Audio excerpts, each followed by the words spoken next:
there's an anxiety as an architect, I think, particularly architects really, because they're kind of in many ways the protagonist of forming the thing, if that makes sense. That they don't set the project up, that's, developers and funders, and they don't build the building, that's contractors, but they're key about kind of form making and creating what this thing is. And architects are also kind of slightly programmed through their education to always want to do the right thing. There's kind of ethics behind. So particularly in kind of like an era of kind of environmental crisis, where there's clearly climate change, there's clearly biodiversity loss, there's clearly kind of a bit of a well-being crisis as well. Architects have this worry about, is what they're doing going to help all of that, and so really wanting to tread lightly, if you like, in terms of what you do. Even if the scale of the project is large, you want the scale of your impact into negative terms to be as small as possible. But then there's a sort of flip side of that, which is, and actually this is something I think is really important, is to really dwell on the flip side. The flip side is, every project in our office we review, every live project we review at least once a month. Mm-hmm. And one of the key things we review, it's a really simple form. It's what are the positive outcomes for carbon and energy, nature and biodiversity, and people in communities. And we don't actually advertise that too much. We don't show the clients the form, like it's just for us, but it's for us to understand what positive outcomes we're going to deliver on those three fronts for a project. And it helps you genuinely know that the outcomes you're delivering, they're not just good for the people who are commissioning the building, they're not just good for the people who are going to use the building, they're good for kind of the world at large. And I think that, all good architects, I suppose, but actually I think all architects probably want to have a positive impact on the world at large. Everyone wants to do the right thing, right? Doing the right thing is hard and difficult. And I think that's more of a problem than the desire, in a way. So it's how do you structure what you're doing to do the right thing? Does that answer the question? Mm-hmm. I think that, the comment that you made there, that doing the right thing is hard. Yeah. Does it need to be hard? Why is it hard? Yeah. Now that is interesting. So why is it hard? Well, so I'll give you an example. Go on. Like really common example. Doing the right thing for me is going to bed before 10:30 because I get up at 5. Yeah. Sometimes it feels hard. Yeah. But it feels hard if I decide to give my time to something of low value. That unless there's a family event going on or I'm traveling somewhere or whatever, generally the thing that will keep me up later than 10:30 is of low value compared to what I'm going to get for getting up at 5 o'clock. That's interesting. Yeah. Actually, so it just feels hard. Yeah. So I'm wondering if there's a parallel there between doing the right thing. Is it just a mindset, or is it really hard, like jumping out of a window and flying? Maybe that's a bad example, but you know what I mean, yeah? Yeah, no. I know what you mean, and again, I think there's kind of two parts to that. There's the why is it hard inside your own design process, and I think we've tried quite hard to structure what we do inside our company to just have good habits, so we have, design reviews once a month. We have checklists for each RBA stage where we check on, what's your air tightness, what are your values, just are you ticking all the right things? And partly those are about knowledge sharing. And we also have internal knowledge sharing sessions. So we've on purpose tried quite hard to set up a sort of internal system that forms good habits, which is your going to bed at 10:30 and getting up at 5 thing. But there is also, and actually this goes a little bit, the going to bed at 10:30, getting up at 5 thing is a kind of self-optimization thing, right? Like it's a kind of modern day, I'm going to perform as well as I can. But the foil to that is your external environment, that there are also external factors which aren't necessarily in your control, which are fighting against you doing the right thing. And again, it comes back to saying everybody wants to do the right thing. Like all of our clients want to build the most sustainable building they possibly can. And the things that normally stop them are money, basically in terms of capital cost, or insurances and warranties, things that quite often catch us out, or marketability, in that, if we pursued this to its nth degree, it would not be a kind of something we could sell effectively. Which ties back into money, doesn't it? They all sort of tie back into money in a way, but that's not that money is evil. Money is just a representation of a resource that we deploy. Yeah. And so there are certain values associated, with the resources we deploy. Yeah. And so a lot of decisions have kind of come from that. And all of those things sort of, I think, shift over time if you keep pushing. It's just you might want to push harder than those things are willing to move. And the reason I say that is because some of our clients, so we work with Italy Regeneration, which is Thrive Capital. We work with Eucor Capital. Those are both ethical funds where the money has been deployed to do good in the world, if you see what I mean. So I think there is, in terms of that, what's the desire of the resources of us as a species? I think there's resources now which are starting to be deployed to do the right thing. So I think it is shifting, but always, you want to do more than the norm. Otherwise, nothing would change. Yeah, that's interesting. I think those two there, the money element and the not being able to sell the property at the end, which I've kind of attach those two to value. The one that's in the middle there around insurances, just talk to me about that a little bit more. Yeah. What struggles come up with the insurances, and how have you been able to overcome them, or what routines or good habits are you in to enable that to be overcome? Yeah, so a lot of the insurance stuff comes from, we really like to use bio-based materials in our practice. So that's a big range of products, right? So that's from like timber frames to wood wool to hempcrete to cob. So I've kind of gone more and more tricky actually on that spectrum there. And so one of the things is that the insurance market in the UK sometimes struggles to understand certain types of construction. And that's because there hasn't been enough of it around for them to have hard data, and they're not, it's not a very fair word. It's very difficult in the setup they have for them to sit down and really think through the implications of something. So to assess the risk. To assess the risk. So, for example, like hempcrete, we've done a few hempcrete buildings. Hempcrete is basically like a 400 millimeter thick wall construction. It's got magnesium silicate here, some timber framing here, and then hempcrete, and then lime render. There's no cavity, there's no vapor barrier, there's no breather membrane. So in terms of moisture risk, interesting, I won't name which one, but there's a couple of structural warranty providers who just won't look at hempcrete because, they need to have a cavity that's ventilated with a vapor barrier. Otherwise, they just don't get it. Computer says no. Yeah. Computer says no. Now, hempcrete's a really... So is it on that computer says no, or is it that they as an organisation, there's not an individual in there that gets it?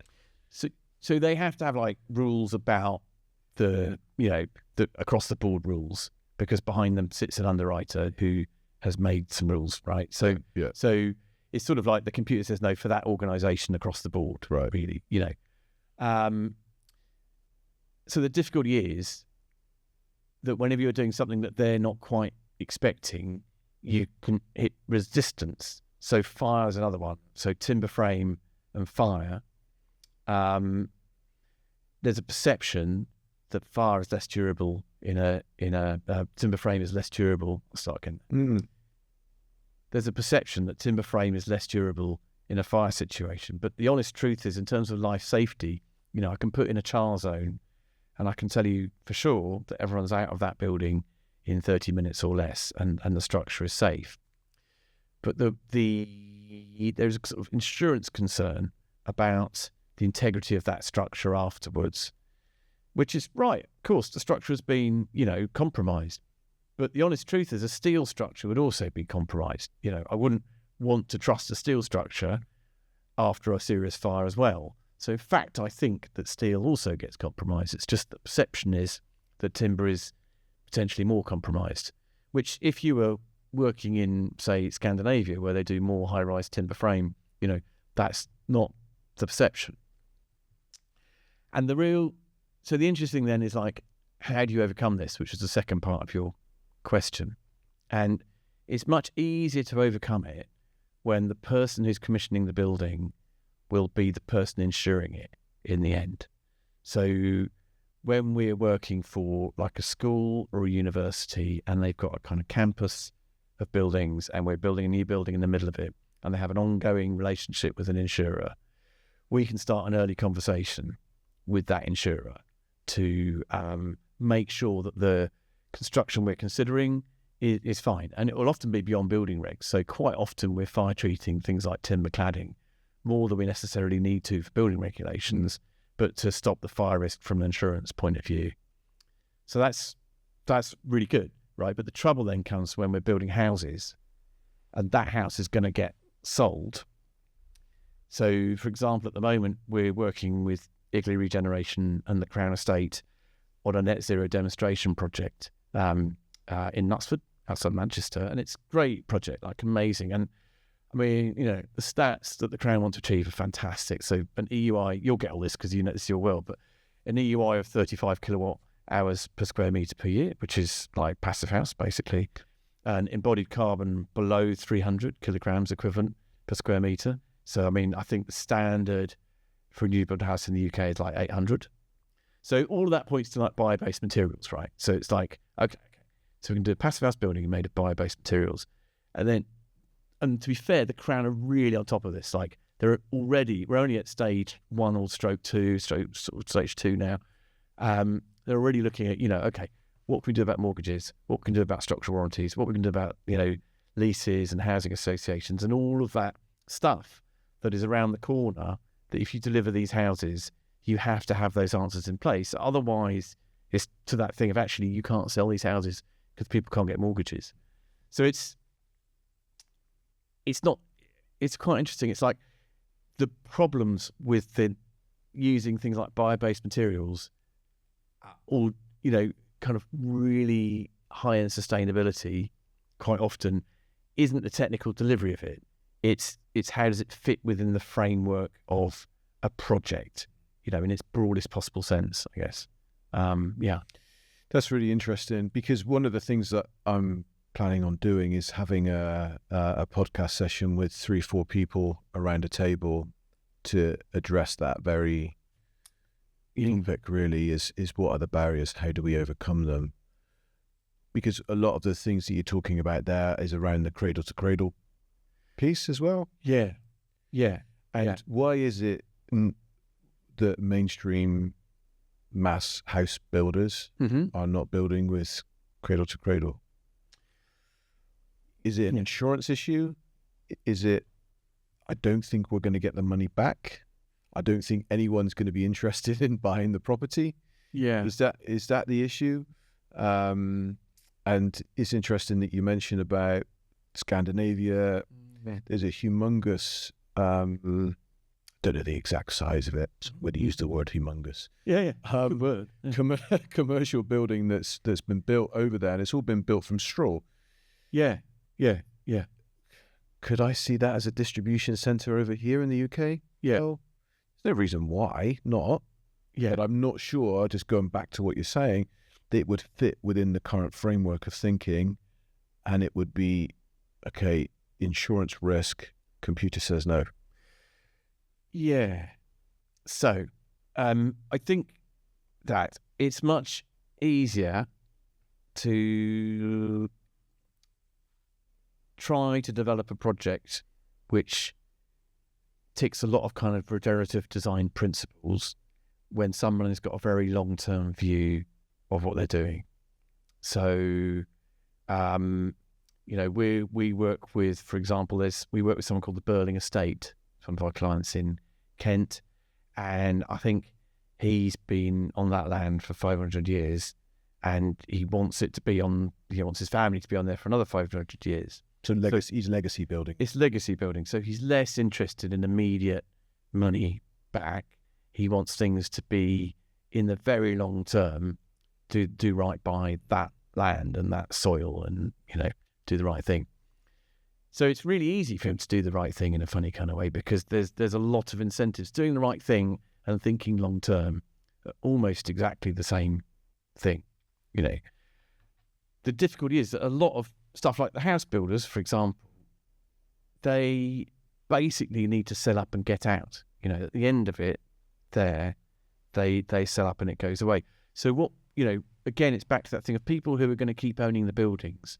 We tend to find that when we talk to them about better energy performance, or improved health and well-being of the people in the buildings, or nature positivity, those are all benefits which they're going to benefit from, and their organisation's going to benefit from. For a house builder, to be fair, it is structured so that unless that translates to a greater value in terms of what they can sell those homes for, it's very difficult for them to justify going beyond the standard, if that makes sense. And actually, in a funny kind of way, that's why people like the Crown, who we're working with, want to push the envelope, because they have the resources to do it.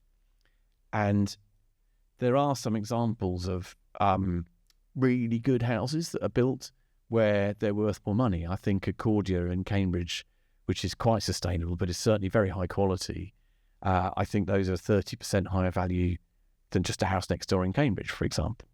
So there's starting to be some examples where you can kind of create a better local market, if you like, just in the quality of what you do.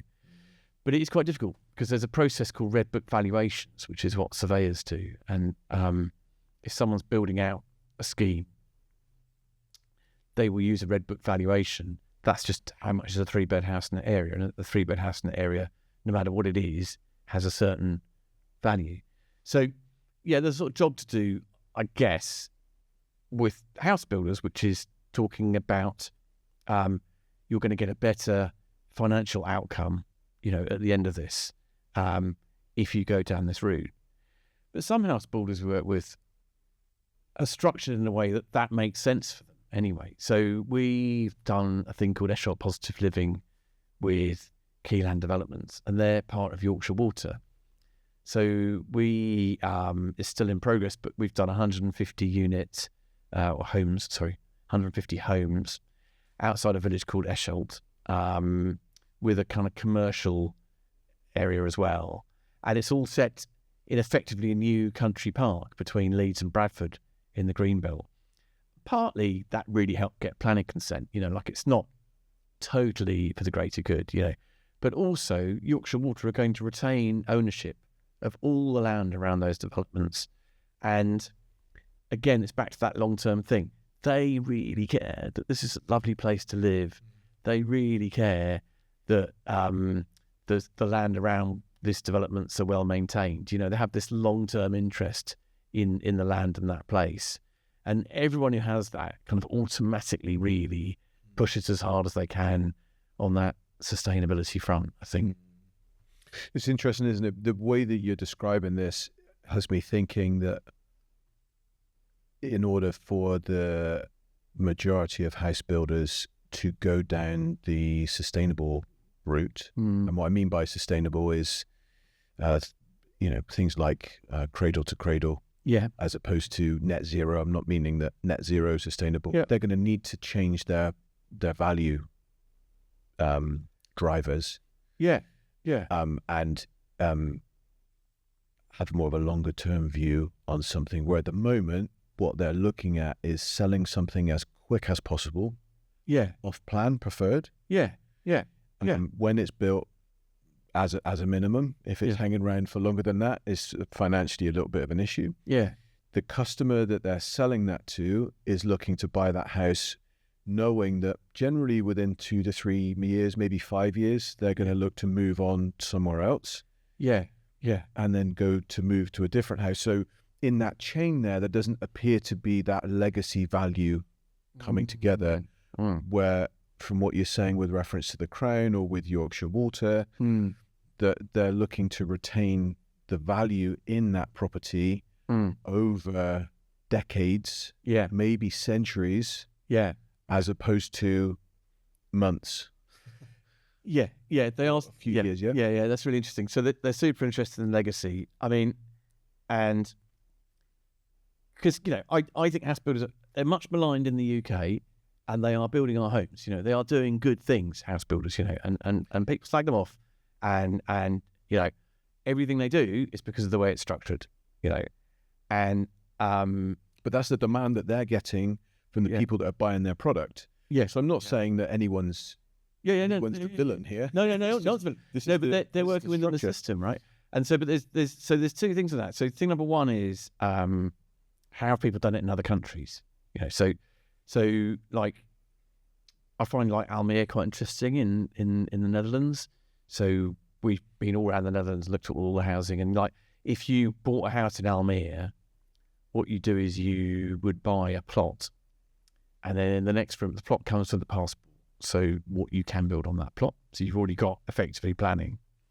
So in the next room, there are 6 or 7 house builders who you could talk to, and you can go with, if they all have a picture of the kind of houses they do, and you can talk to them about the kind of house you might want. There's super energy efficient houses. There's probably ones that aren't so energy efficient. There's, funky ones, more traditional ones. And that's about, that works because the legacy of your decisions there come into you living in that house, if that makes sense. So again, that's a way of structuring that house building process to make sure that the person who's going to occupy the house kind of captures the value. And that in the UK is, gaining currency because that's what custom build is, basically. So custom build, which people like, Gus Sokolovich of Solid Space Homes is doing, for example. So it's a growing thing where there's plots where effectively that's the system that you get a plot, it's got outline consent, and then you work with the developer to, choose a product. And we've been involved with things like that. So we did actually 3 house types, the Habitat First group down in, they've got something in the Cotswolds, and then they've got something in Dorset as well. And so, you buy the plot and then you choose the house. I think we've done one. I think Sarah Featherstone's done one, Richard Reed. I can't remember who else. Anyway, so you choose one, and ours was Passive House standard. You can't be Passive House certified because I don't know where you have to do it for each plot by plot basis, but, Passive House standard. So if you went quite highly eco, you could choose ours. So that's definitely kind of a developing market in the UK. So that's one thing, which is a way of doing it. And it can work in the UK, and it's definitely coming. The second thing is there's been some really interesting work done by, trying to think, there's people like Adapt in Bath are doing this. 3Adapt, they're called. And you probably know about this, Darren, because I realise this is your world, isn't it? But the 5 capitals model, where you start putting a value on all of the 5 capitals. So I'm going to struggle to remember them now, but there's financial, manufactured, social, I think intellectual, and then there's natural. And natural wraps around the whole thing, if you like. So, and then you can, within a scheme, put an effective financial value on each of those capitals. So, and that's to do with kind of, say, social outcomes. You can say, well, if we did this in the project over a 10-year period, the value of social outcomes financially would be X, kind of thing. So there's ways of valuing the financial kind of benefits, or if you like, just the benefits, however you want to phrase it, of a project, without it just being the immediate financial return. The difficulty is, how can you compensate someone like a house builder for those additional positive outcomes, if that makes sense? Which are longer term, aren't they? Which are longer term, yeah. But, for sure, if I said to, I won't name a name, but like a house builder, and said, okay, so you're going to get this much profit on your scheme, but because you've done this extra thing, this, I don't know what it is, 25% extra biodiversity, I'm going to keep paying you a certain amount every year to thank you for doing that, there would be an incentive for them to do that. You know? So it's... Or in 3 years' time, you get an extra bonus. Yeah. Because you've done this, you know. Yeah. So there's got to be ways of structuring it, you know. Incentivize it. And it might be just because of the time of year that we're recording this. I've got the football structuring deal of transfers in my mind. You know, you get the initial payment, and then you get add-on bonuses and incentives and all the other things depending on how the player's going to perform, and then you get another payment as well. You can structure in the deal if that player then gets bought by another club at a higher amount. So you know, I'm wondering if that's fascinating to think about the financial structure of selling a house or delivering a house, just with those changes and adaptations, brings sustainable construction more to the forefront, as opposed to something which is in the back at the back at the moment, with it feels like people trying to push it through, but we're getting stuck because insurances aren't quite right, values aren't aligned. There's no common enemy that we can point to and say, this is the one problem, let's all destroy it. Because it's not. It's the whole system and structure. I mean, I think there's another thing though, which you've touched on there in terms of value, which is consumer demand, right? And if there wasn't consumer demand, like, we wouldn't have a business, because for the first 5 years of our business, we just did low energy eco houses for people, you know. So there definitely exists, you know, latent consumer demand to have a sort of sustainable housing product, which isn't out there, because if it was out there, we wouldn't have got any work, you know. So that's interesting, and I think that's growing. I think there's also a generational growth in that as well. So one of the reasons that we have worked with a lot of universities is universities are really, really on it in terms of making sure they have great net zero policies, nature positivity on their sites, that they're thinking about students' health and well-being. I mean, that students' health and well-being is a really big topic at the moment. And the reason that they're doing all that is because the students care. You know, the students who are now, they're in their 20s, early 20s, that generation, like a really good understanding of all that. And they're getting older, and they're going to become the consumers of tomorrow.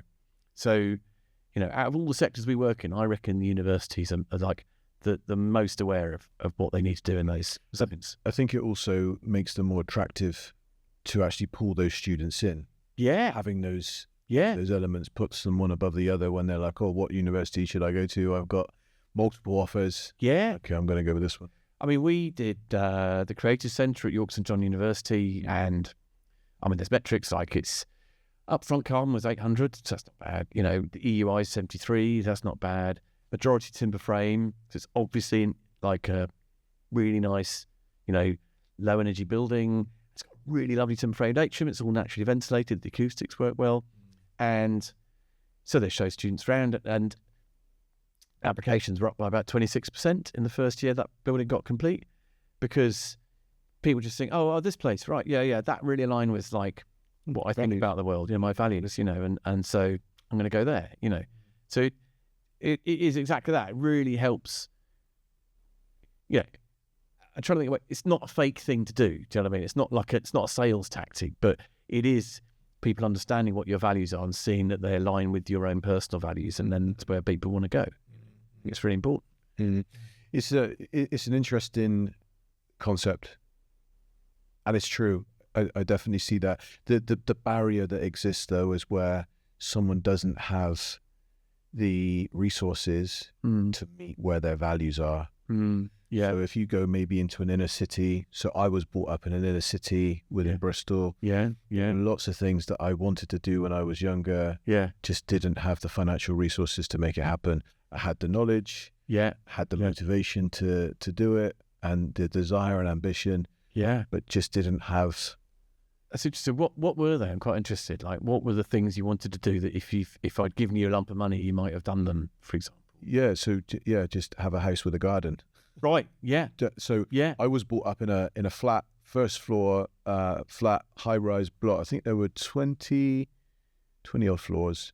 Yeah. Massive. Yeah. The lift smelled of urine. Yeah. We had to put all of our waste down into a common bin that absolutely reeked. You opened it up and you had to hold your breath, otherwise you felt like you were gonna have your innards become your outards. Yeah. And we had this balcony which was probably twice the size of this table. Yeah. And that was our outdoor space that was there. Everything was concrete. Yeah. There were cockroaches coming up through the bath plugs. It was just not a great place to be. I'd go to my aunt's house. She was in a different financial position to what I was in my family. She had a lovely garden. She had trees, fruit trees, all of these different things. That would have been lovely for me. We did eventually move. It was a social housing place that we moved into. The garden that we had was completely overgrown. Yeah.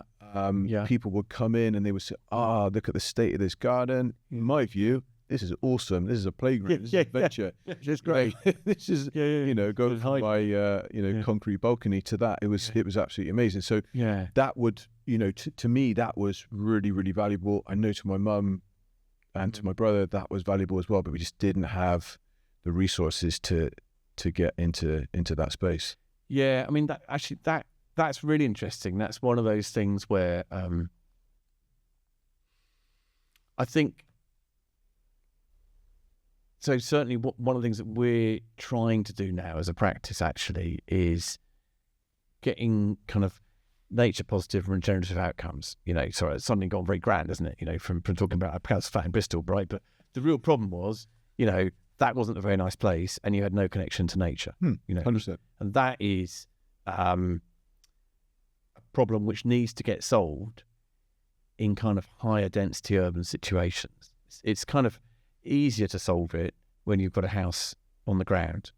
And one of the sort of monkeys to solve at the moment in the UK is to avoid taking up all of the land with houses, to avoid too much more sprawl. We do need to start thinking about denser development. And, it's really important. I think it's sort of, if you spend 2 hours a week, just 2 hours a week in nature every day, 2 hours in nature every week, you get significantly better health and well-being. I think it's something like 30 to 35% better health and well-being. There's kind of loads and loads of stats. But there's also loads of stats. I think stats from 2019 to now, 1.1 million less people across the UK go and visit nature once a week, basically. And there's huge kind of health ramifications of that. And when you ask people why, it's due to proximity. So it's what you've just described. So, it's not next to their back door, and also there's nothing out there immediately for me to get to, and I haven't got time because I've got to cook dinner, so I just don't do it, kind of thing, So it's one of the things I would love to do, because we sort of started, our first client base was like the Eden Project and the National Trust and Habitat First Group, so it's kind of reasonably rural, and our work now is transitioning to be quite urban. And one of the things I would really like to do as a practice over the next few years is work out how to solve the problem you've just described. If you inevitably have to have some reasonably dense developments in urban settlements, but how do you do that and make sure you've still got that incredible nature positivity that you got once you had a garden? Suddenly your world was better, and everybody knows this to be true. I don't need any data to back this up. I'm probably sure I could find more, but everyone knows that to be true. Achieving it is challenging, because achieving it involves creating better amenity spaces for every apartment or block or wherever it is, having smaller pocket parks, possibly achieving less value, maybe. Again, it's back to value. You can't absolutely maximise the value on every site. Well, I think there's some developers who are pushing quite hard at it. I think if you look at British Land and Canada Water, the stuff they're doing there is actually quite interesting, in terms of nature positivity. But it's definitely, that is the next frontier for us is more dense urban development, and how do we translate all these regenerative design principles that we've learnt, I would say, in kind of rural and then suburban settings, you know, in that kind of density. And now our work's getting much, much more central. Just how do you translate that to a more central setting? It's kind of interesting. I think also when you overlay children, the way that their minds are growing, developing, and the importance of that connectivity in that space, and that's not even including like mental health, but it's more along the imagination and the creation and the resilience side of things, because you know, when you're in nature, you do learn resilience from observing nature. You know, you look at a cracked pavement and you see that there's a tree root growing up in between the cracked pavement, or there's what some might call a weed kind of growing up in, you know, that's resilience in that area, isn't it? The things growing there, even though it's kind of pushed up through a hard and dense material. But that was my own personal experience, and I guess that's one of the reasons why I did set up the sustainability consultancy that I had. Interesting. Is to try and, I guess, speak to the younger Darren and affect someone else, because there's a huge difference. I don't live in that environment anymore.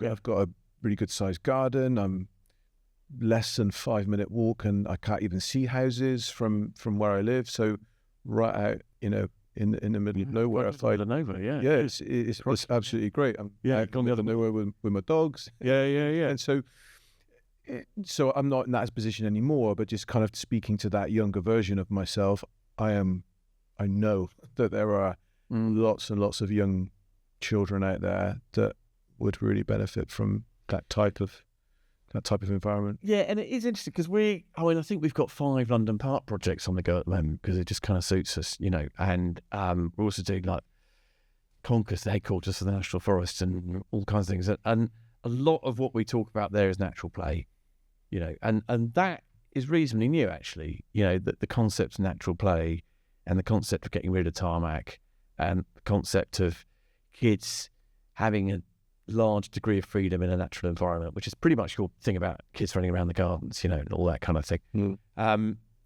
there are, you know, there's like loads of really interesting stats. Like, I'm going to get a bit geeky, but there's a report by the University of Salford called Clever Classrooms, and it shows that naturalness in a learning environment gives 17% better educational outcomes for primary school students.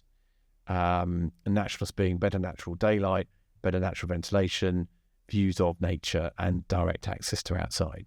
So that, if you do all of those 4 things in a classroom, you get better, like 2 grades worth of better outcomes.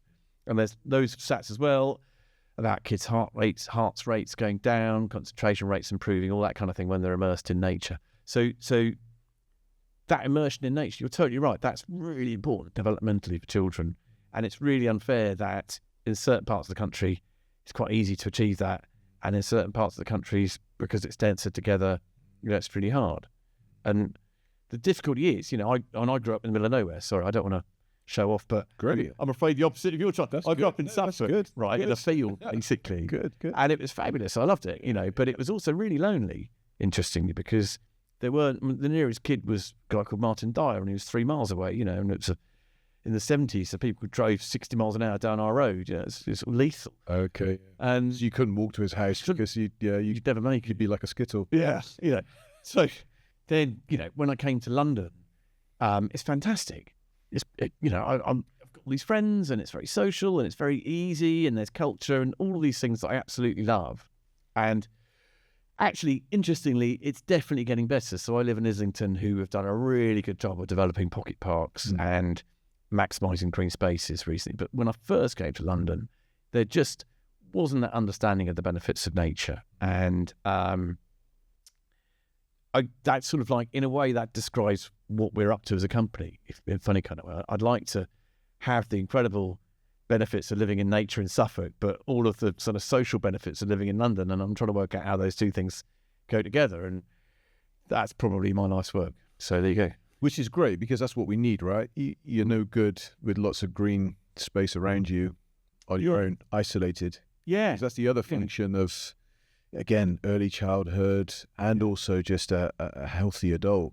Yeah. You need to have a support network around you, friends, people you can have a laugh and joke with, people that you can share a problem with and listen to a problem. Yeah, it takes a village, But again, it's one of back to, things that we do in housing schemes, So one of the things we do in housing schemes is, everyone has a pretty good sized garden, but we do also try to create as much communal, natural areas as we can. So minimise the amount of roads we've got, maximise the amounts of nature, and give them a use. So have things like ponds that you can swim in, which are also to do with biodiversity and to do with SUDs, include allotments, include areas of biodiversity, include play areas. Make sure you've got as much of that as you can, as few roads as you can. And then there is a thing, so back to like the structure of a job. The trick there is to make sure you have the right stewardship set up for that in the long term. So it's sort of basically what kind of management company is going to be running that in the long term, making sure that's a community-based piece of infrastructure. But, there are things that as designers we can build into developments to make sure that people get the most connections possible with nature, particularly to make sure they come together as communities and that we're providing for kids. So it's really important. It's a job, isn't it? What's the overall ambition then for you in terms of impact? Because of the conversations that I've had with you, you seem very much legacy-led as opposed to I've just set this architecture firm up so that I can just churn as much of a profit as possible, exit and go and sit on a beach and sip pina coladas all day. Yeah. As a sort of scale thing, I guess, and then as sort of what would you like to do? I think there's a few things in there. So thing number one is that we really want to do regenerative design projects, where and regenerative design sounds terribly grand, doesn't it? But essentially you have to operate outside your red line boundary because the outcomes have to be kind of quite broad reaching, and essentially there's a certain scale at which it operates correctly that we've noticed. So when we did Eshot Positive Living with Keyland Developments, we had enough, we had a commercial, about 1 million square feet of commercial, 150 homes and a country park. And all of that together, we could generate some incredible regenerative outcomes, which benefited the broader communities. And we could do things like improve footpath links through, create community spaces which were viable for everyone. The sort of scale of that canvas meant that you could really create incredible outcomes. And so we would like to do those kind of regenerative design projects. So they require a certain scale. I think if we could produce, 3 or 4 truly regenerative buildings that, make the world a better place by existing, that would be, ambition achieved. But I think that is a lifetime of work to get to that point, of growing in terms of scale, of understanding the projects well enough to really know how to kind of get those outcomes right, and for the world to move with us as we go in that direction. It sounds terribly grand when I say it, I've realised, but there you go. It also sounds like the ideal scenario is so far away, and it's so rare, that it's almost you're finding, a new, I don't know, a new mineral. Not been, that it's why is that not? How can we get to a place where that becomes common? Yeah. Well, is it even possible? Am I just talking about here where, just it's like to creating a spaceship that travels at light speed? We're just never going to do it really, or faster than light speed. No, because people have done it before. When you go to things like the East Kali Hills in India, they make bridges from tree roots, right? And so they tree branches, and they snake this sort of living bridge that benefits the community, benefits the tree, and it looks good. Yeah. So all of those there are projects that already have been done, which kind of meet all the regenerative design principle boxes, that essentially this project is making the world a better place on kind of all fronts. But the challenge is lifting that up from India and plonking it into the UK. Yeah, sure. I think it's a really hard problem.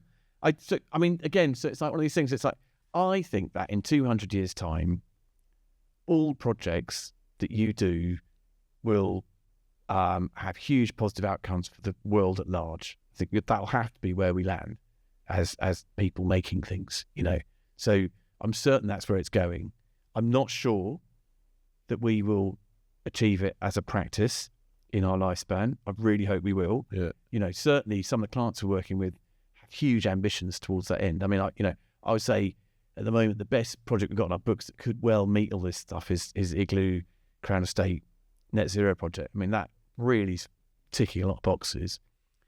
But, the other thing is that we have to be honest about what we do achieve and what we don't achieve, because that's the only way we'll all progress in the industry. And one of my slight anxieties about sustainability, and actually I don't really like marketing the company in a funny kind of way as a sustainable company, because it puts pressure on you to kind of overclaim what you've achieved.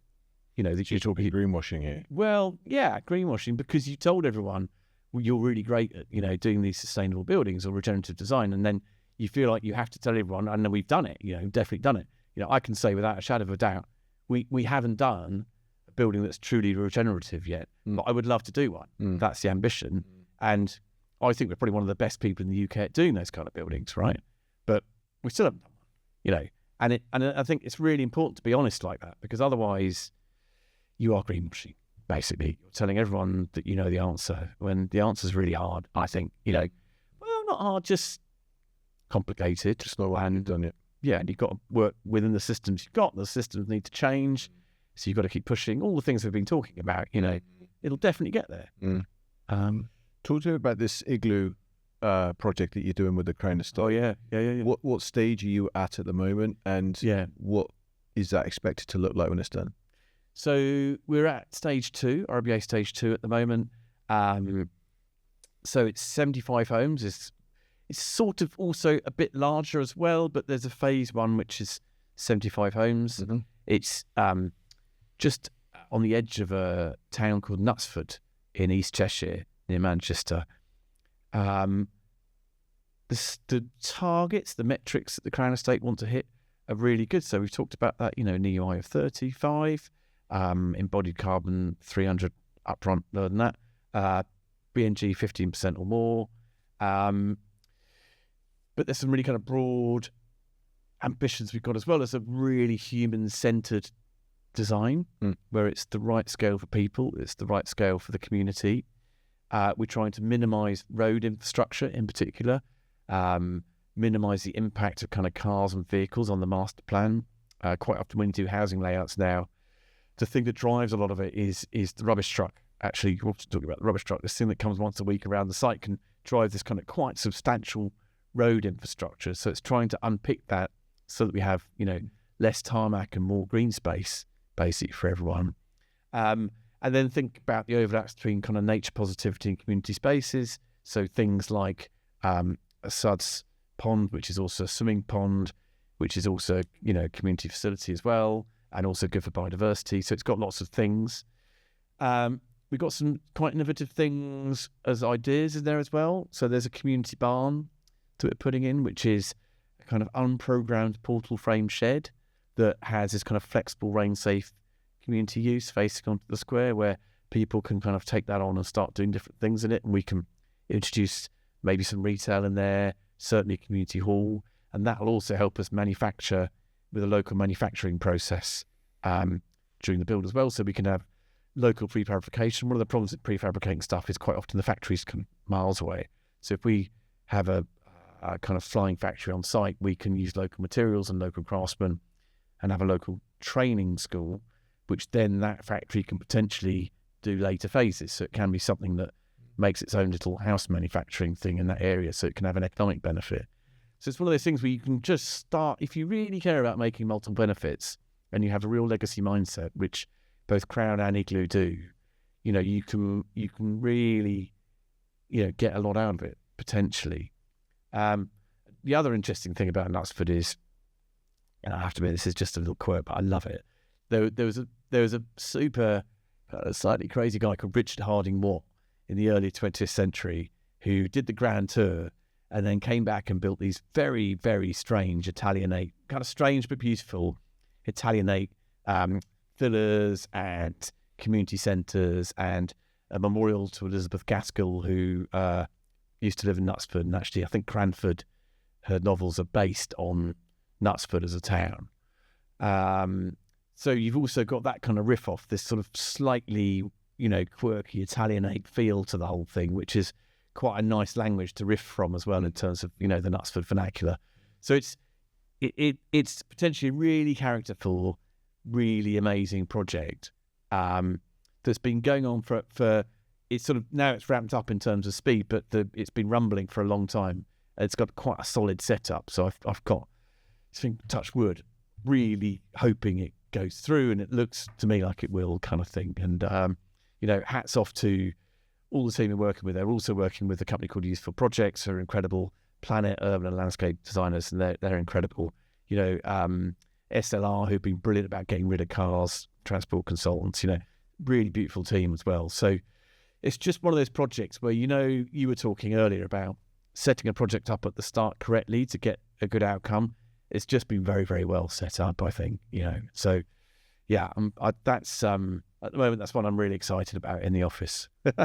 Yeah. Well, when that lands and as that completes, I'd love you to come back and showcase that. It would be great here to do something on that and show other people not just how great you are and the people and organizations that you work with, but also what the outcome is, and just give them a chance to kind of look under the proverbial hood, as it were, so that they can see the inner workings of that. Because I think that is one of the ways that we can just make things easier for people to do, is show them, look, here's a pathway that's been forged. Yeah. Here's the lessons that have come from it. And I know there sometimes is a desire to protect intellectual property. Yeah.